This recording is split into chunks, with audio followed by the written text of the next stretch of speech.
Professor Kodandaram అంత నేరం ఏమి చేశారంటున్నారు రేవంత్ రెడ్డి. ఎందుకన్నారు?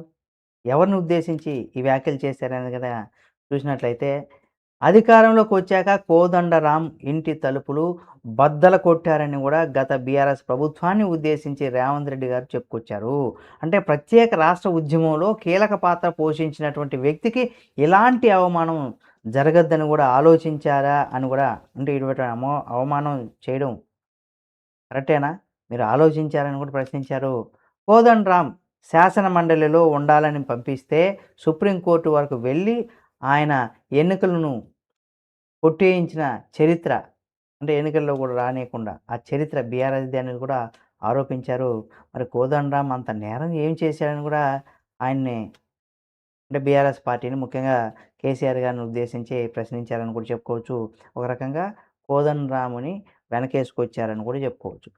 అది ఉద్యమ సమయంలో కోదండరాం గారు ఎంత కీలకమైనటువంటి పాత్ర పోషించారు అనేది తెలంగాణ ప్రజలందరికీ తెలుసు.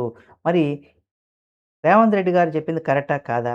అనే దానికి సంబంధించి మీరేమనుకుంటున్నారో కామెంట్ రూపంలో తెలియచేయండి. మరిన్ని వీడియోల కోసం మన తెలుగు ఫోకస్ టీవీ ఛానెల్‌ని సబ్స్క్రైబ్ చేసుకొని పక్కనే ఉన్న బెల్ బటన్ నొక్కడం మాత్రం మర్చిపోకండి.